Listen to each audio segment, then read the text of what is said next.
Vidéo, réseau, micro, tout ça, ça va ensemble et c'est dans Cyberculture.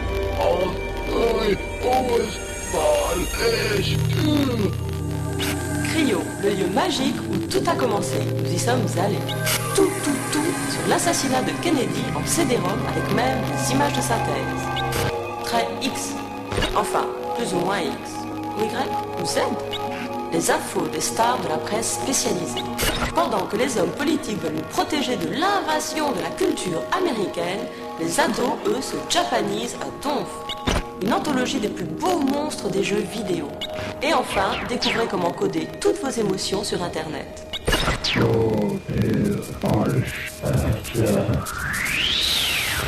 Certains pensent que les jeux vidéo, c'est encore de la science-fiction. Mais nous savons que c'est le présent et qu'il y a même déjà un passé. Cyberculture, c'est l'émission qui parle de la culture cyber. Cyber, c'est le nouveau mot branché pour dire informatique. Et culture, c'est parce que ça pousse bien. Cyberculture se passe à l'intérieur des jeux. Et aujourd'hui, on va naviguer dans un jeu zen, épique et délirant. L'aventure commence chez Cryo. On est parti.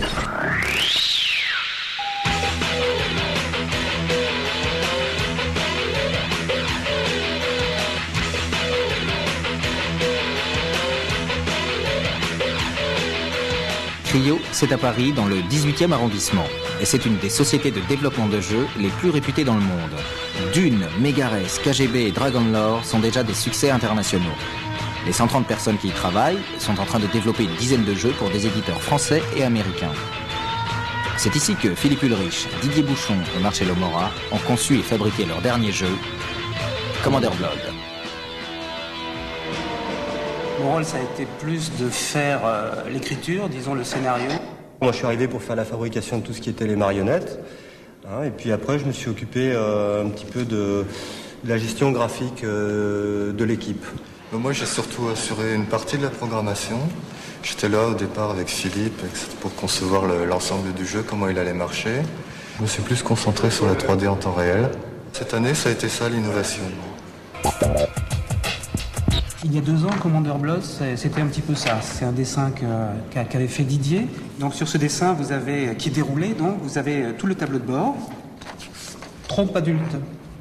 Fumer des queues de trompe provoque des maladies graves. Bioconscient à l'œuvre.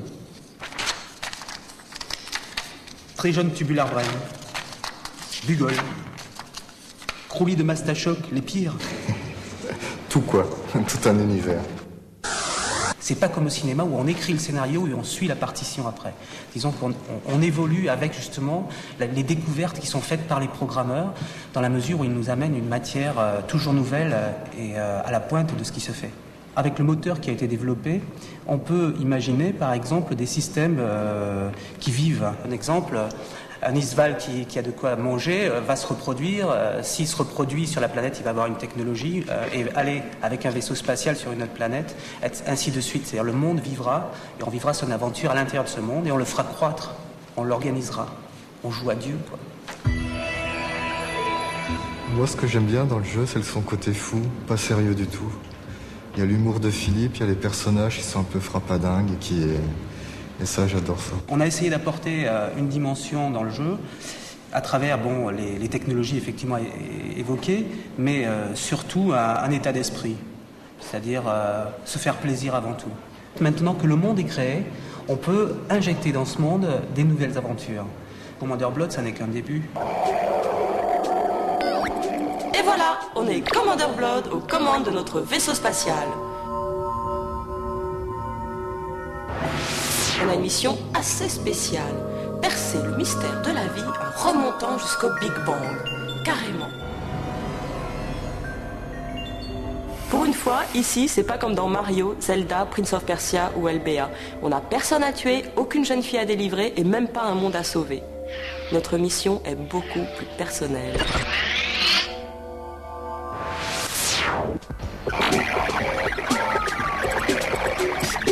Donc, c'est l'ordinateur de bord qui a le cerveau sympathique d'un préadolescent blagueur.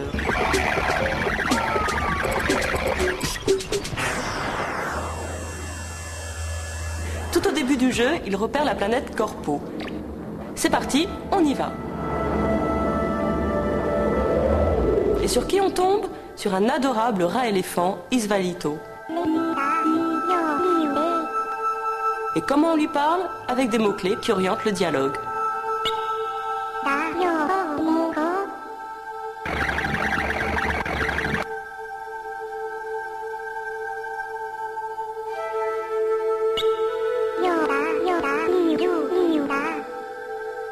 Isvalito et son peuple meurent de faim. Il faut absolument les aider. Il nous confie toutes ses économies pour aller sur une autre planète lui acheter de la viande de murfalo congelée.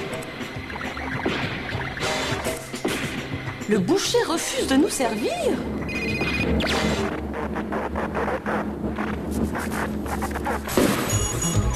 Waouh, top! Un supermarché intergalactique!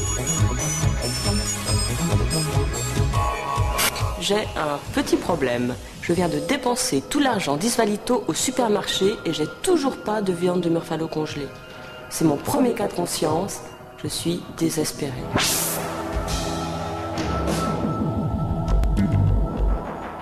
À part les jeux, les CD-ROM, c'est souvent chiant. Hein.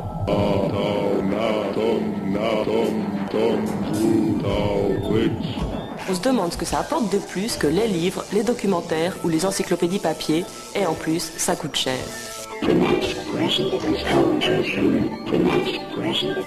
Heureusement, ils ne sont pas tous comme ça. Celui sur l'assassinat de Kennedy est un parfait exemple de tout ce que peut apporter le multimédia. Regardez. L'assassinat de John Fitzgerald Kennedy à Dallas en 1963 a inspiré des dizaines de livres, d'articles et de films. Un CD-ROM simple, spectaculaire et passionnant rassemble tous les différents points de vue.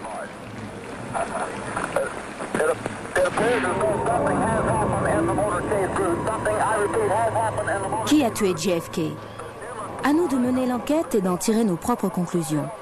Pas besoin de mode d'emploi pour naviguer parmi les photos, les films, les interviews, les rapports et même les reconstitutions en images de synthèse.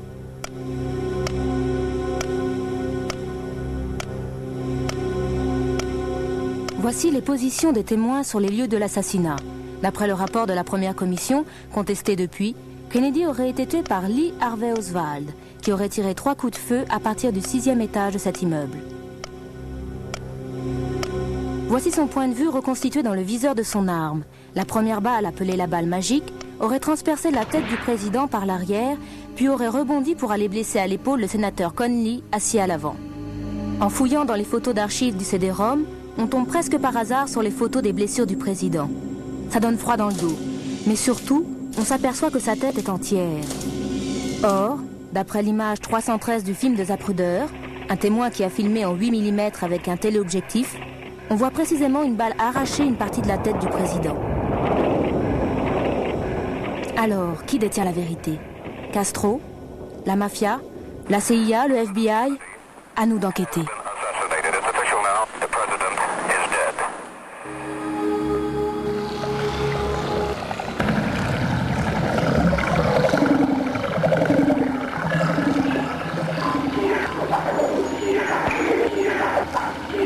L'auteur Philippe Ulrich a réussi à donner de l'émotion à toutes les créatures du jeu.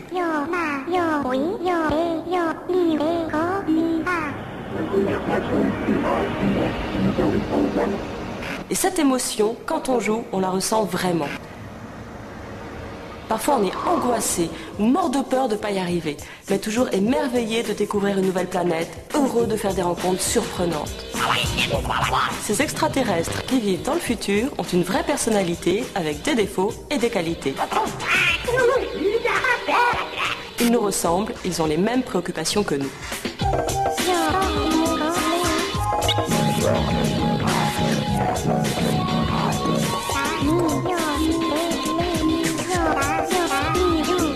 Et les humains dans tout ça?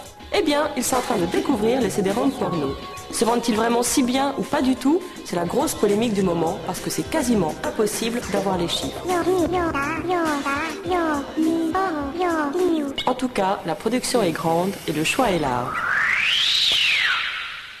C'est le grand boom du CD-ROM et surtout du CDX. Les disques érotiques ou porno se vendent comme des petits pains. Tant mieux, Ça prouve que le public est en train d'adopter intimement cette nouvelle technologie. On a vu l'explosion des magnétoscopes VHS grâce aux cassettes X et du Minitel grâce aux messageries roses. Aujourd'hui, même phénomène pour le CD-ROM. Yes. Good. Sur magazine, sur cassette ou sur CD-ROM, rien ne change vraiment. Le porno reste le porno. Aussi ennuyeux, aussi excitant, ça dépend des gens. Oh, baby. L'avantage du CD-ROM, c'est qu'il contient une profusion de photos. Parfois plus de 1000 sur un seul disque. Elles sont soigneusement classées par genre ou par fantasme, et tout ça pour 200 francs. Parallèlement au film X, que vous pouvez désormais mater incognito dans un coin de votre écran, on trouve aussi des jeux dont vous êtes le héros surpuissant. Là, on peut choisir ça ou ses partenaires et intervenir dans le scénario pour lui faire faire à peu près ce qu'on veut. À peu près. Là, vous infiltrez un club ultra privé pour dépister une très méchante espionne du KGB. La première étape est de séduire l'hôtesse d'accueil. Pas si facile, mais on y arrive quand même. Ici, dans cette grande maison, vous êtes explorateur en chambre. Vous visitez pièce par pièce et lit par lit tous les recoins de votre libido. Chacun ses goûts. Comme on vient de le voir, du sexe, il y en a plein les CD-ROM. Donc, il y en a un peu dans Cyberculture. En fait, il y a beaucoup moins de sexe dans les CD-ROM qu'à la télé. Et dans Commander Blood, il y a une télé, où il n'y a pas de sexe du tout. C'est une télé quand même. Regardez.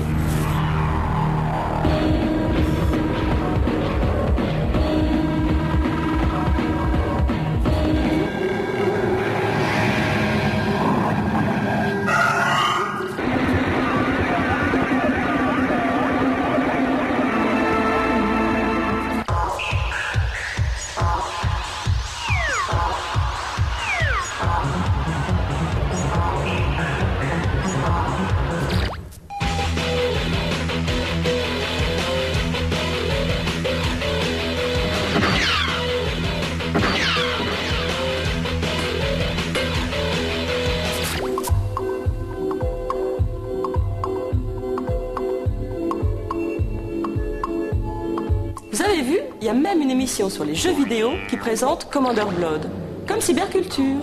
En fait, c'est le jeu dans la télé du jeu que vous voyez à la télé, ou l'inverse. Enfin bref, Cyberculture continue, et pour recueillir les nouvelles les plus fraîches, nous sommes allés dans les rédactions des journaux spécialisés rencontrer les guetteurs de la cyberculture.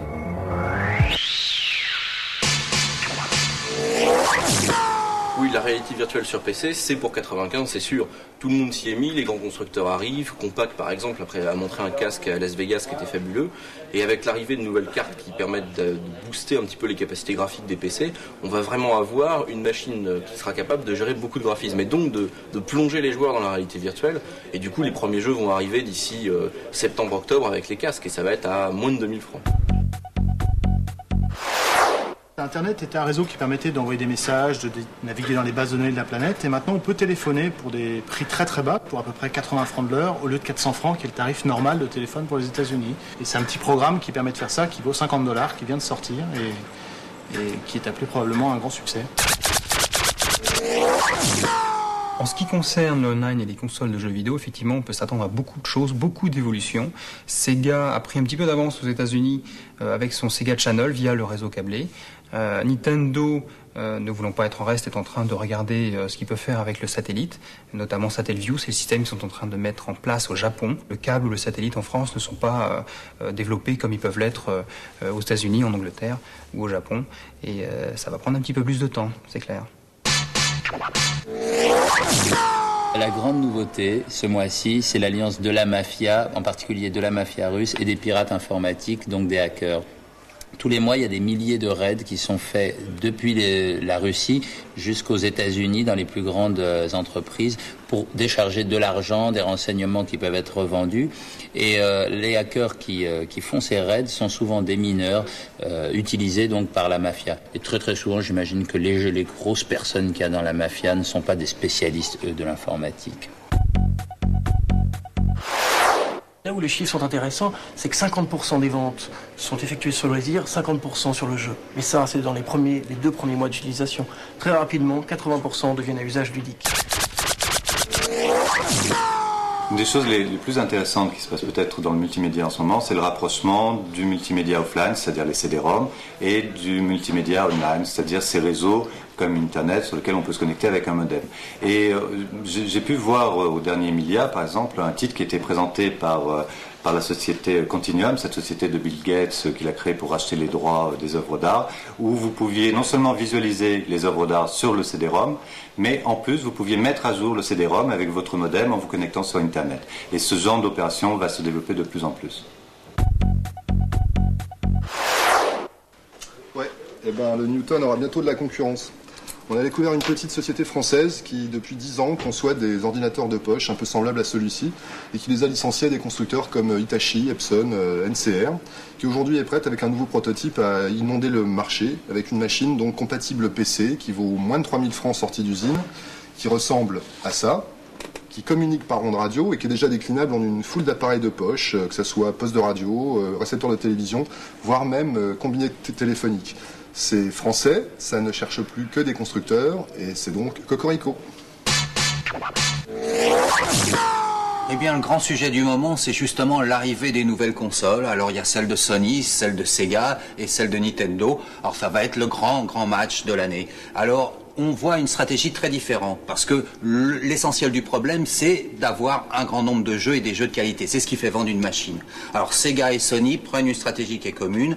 Ils ramassent le plus grand nombre d'éditeurs et donc ils vont avoir, en gros, on parle de 300 jeux, 300 éditeurs qui vont développer des jeux sur ces machines. Donc ça va être très important. À l'inverse, Nintendo a pris une stratégie radicalement différente, c'est-à-dire là, très peu de jeux, des jeux en exclusivité sur la console qu'on ne trouvera pas ailleurs. Et actuellement, ils en sont à 5 éditeurs, ce qui n'est pas grand-chose. Alors, est-ce qu'ils vont réussir leur pari ou pas? Ça, c'est le grand suspense.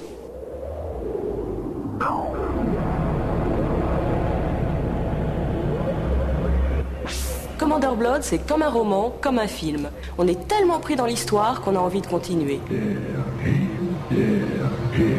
Comme dans Myst, on peut jouer même si on n'a jamais touché un ordinateur. Après la littérature et le cinéma, le jeu, c'est la nouvelle fiction. C'est même la nouvelle culture mondiale. Oui, Chine, les jeux vidéo, c'est une culture mondiale. Les Américains nous ont apporté toute la culture des super-héros. Les Européens, c'est l'heroic fantasy, le médiéval. Et les Japonais, c'est les arts martiaux, les jeux de combat qu'on aime tous. Après nous avoir apporté le judo, le karaté, les sushis, les futons, les motos et autres ninjas noirs, les Japonais sont en train d'exporter toute une nouvelle culture basée sur les dessins animés, les bandes dessinées, les mangas.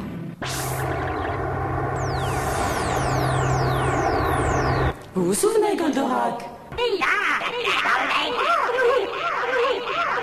Les adultes trouvaient ça débile, violent, sans scénario. Eh ben, pas du tout. C'était intelligent, plein de valeurs, et les histoires étaient passionnantes. Et depuis, ça continue, et c'est la folie. Yo!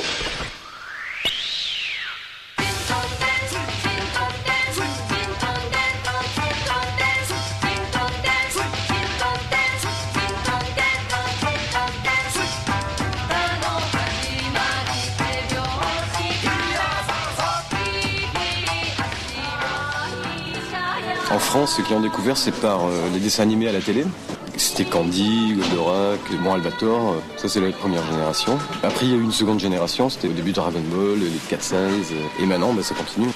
Les gens regardent souvent les émissions où il y a des dessins animés japonais, enfin l'émission où il y a des dessins animés japonais, puisqu'il n'y en a qu'une, uniquement pour ces dessins animés, quoi. Dans les années 80, il y a eu des problèmes qui ont été évoqués à travers les banlieues par rapport aux jeunes beurs, aux jeunes blacks, quoi. Et ce qui se passe actuellement avec le mouvement manga, quoi, c'est la culture asiatique qui devient le liant des enfants issus de la deuxième génération, compris les enfants français. Eux ont grandi ensemble et ils se sont constitués des valeurs communes qui viennent d'un échange de valeurs entre les différentes origines. Et les enfants asiatiques, dans un premier temps, on les a pas vus, quoi, et maintenant ils apparaissent. Et ils vont avoir une force importante dans la mesure où ils vont être aidés par l'attrait du manga japonais. Quand on regarde les héros français, Astérix, il a 50 ans, c'est quand même de l'ancien, quoi. Astérix en jeu vidéo, c'est bien, mais bon, ça fait rigoler quand même. C'est des bons vieux Gaulois. À côté de Dragon Ball, l'environnement, ça fait vieux, quoi. Lucky Luke, il a 50 ans, ou je sais pas combien. Tintin, c'est ancien. Et où sont les nouveaux héros? Où sont les nouveaux personnages sur lesquels les gamins peuvent s'identifier? Français, qu'est-ce qu'on leur propose?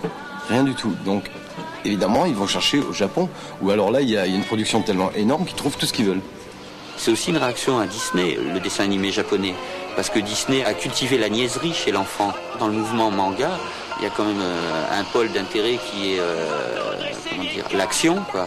Il y a un pôle d'intérêt qui est l'érotisme. Ça, c'est très fort, les deux marchent ensemble. Même dans le manga pour enfants, il y a toujours des scènes érotiques. Et érotiques qui ne sont pas forcément très érotiques, mais qui n'existent pas dans la BD européenne de toute façon. On trouve dans les scénarios japonais un positionnement des personnages qui est très stable pour le spectateur. Alors que le cinéma populaire américain exprime des doutes, tandis que la culture populaire japonaise exprime quelque chose qui est très, très posé sur le sol, quoi, et qui peut faire face aux événements. L'écriture japonaise, il y a des signes qui sont spécifiquement japonais, mais la majorité des signes sont des signes chinois, quoi. Donc un enfant chinois de Paris qui a appris le chinois par ses parents ou à l'école, quoi, peut proposer une traduction globale à ses amis français. Ça peut expliquer le développement important du commerce de manga japonais en édition originale. Pour voir l'importance du phénomène pour les gamins, moi j'ai déjà vu des gamins de 8-10 ans arriver et devenir fou devant une BD française, dire « Oh ça je le veux » et prendre la BD à l'envers, une BD en français, donc qui se lit à l'endroit, et commencer à lire à l'envers. Et se dire « Ah ben mince, ah non c'est pas comme ça que ça se lit ». Gon, c'est l'outil pédagogique par excellence. Pour les parents qui comprendraient pas pourquoi leurs enfants lisent des mangas, il a un dessin relativement européen qui ressemble à de la gravure. Et puis pour les parents qui peuvent se poser la question, mais qu'est-ce que ça fait dans le cerveau de mon fils de lire dans le sens japonais? Et bien comme il n'y a pas de texte, ça se feuillette. Et ça se feuillette dans le sens de lecture japonais. Clamp bouleverse le paysage du manga au Japon à travers sa qualité graphique et à travers les thèmes explorés. C'est un studio qui est constitué que de filles. Elles créent leur manga, il y a la scénariste, il y a les dessinatrices. Elles ont une production très importante.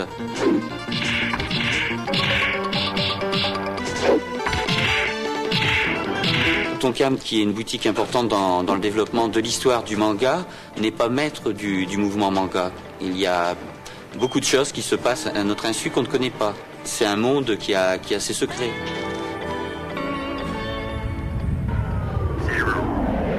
Certains reprochent aux jeux vidéo d'être violents.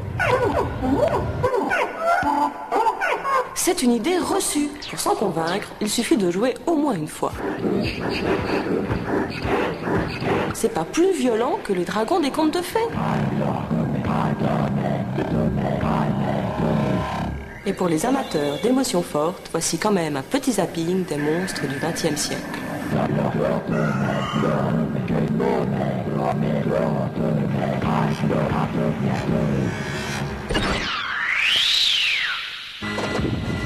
Vous y êtes, seul contre les monstrueux boss de fin de niveau. La règle du jeu est simple, trouvez les endroits sensibles et visez juste, en évitant les mandibules, les tentacules d'une tarentule cérébrale, les yeux globuleux des cyclopes, les gerbes de feu d'un dragon extensible. Il faut aussi esquiver les javelots visqueux d'un écorché vif ou les crachouillis météorites de ces fientes préhistoriques. Au début, ils sont déroutants, terrifiants, invincibles.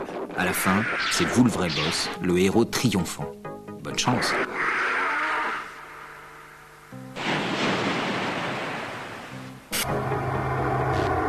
Maintenant, il suffit plus d'être intelligent, il faut faire preuve d'adresse.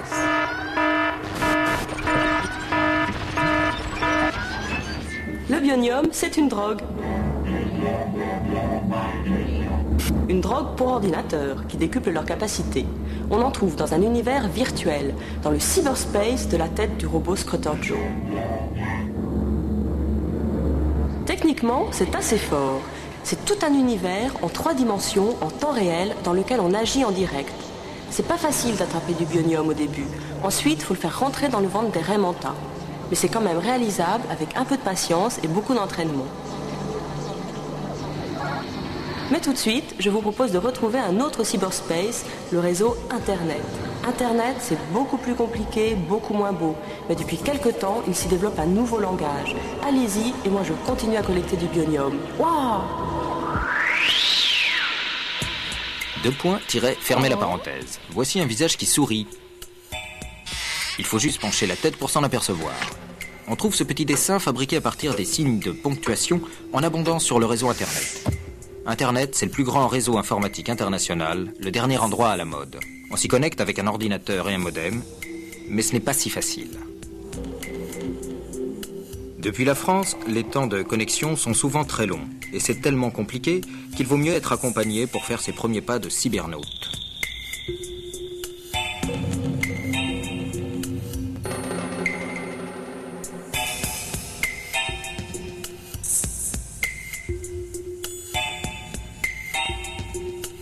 Pourtant, les 40 millions d'abonnés du monde entier s'en servent tous les jours pour communiquer et s'échanger des milliards d'informations.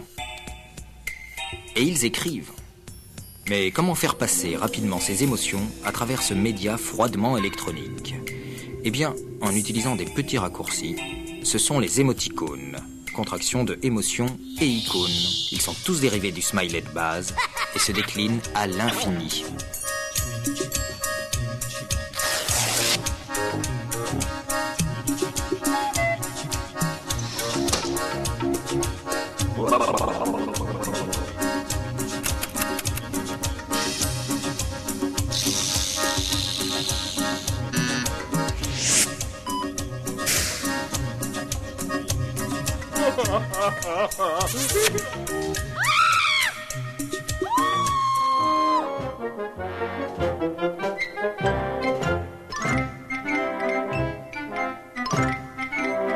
To the Batmobile. Let's go.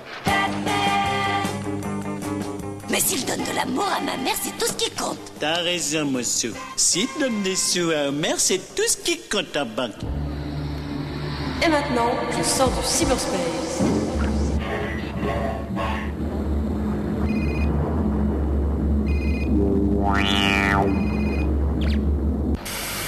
Bravo, Chine. T'es la reine du piège.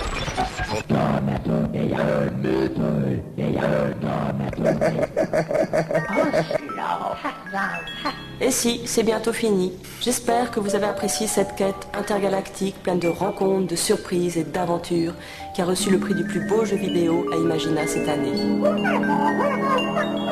Les jeux d'aventure, c'est pas nouveau. Mais celui-là a un truc en plus, l'humour. Dans la vraie réalité, j'ai mis 17 heures pour trouver le Big Bang. Mais je vais pas vous dévoiler la fin pour vous laisser le plaisir de jouer chez vous et pas au bureau. Je vais pas vous dire que j'ai sous les yeux la solution et que maintenant je sais. C'était Cyberculture en direct de Commander Blood. Allez, ciao et bon jeu chez vous.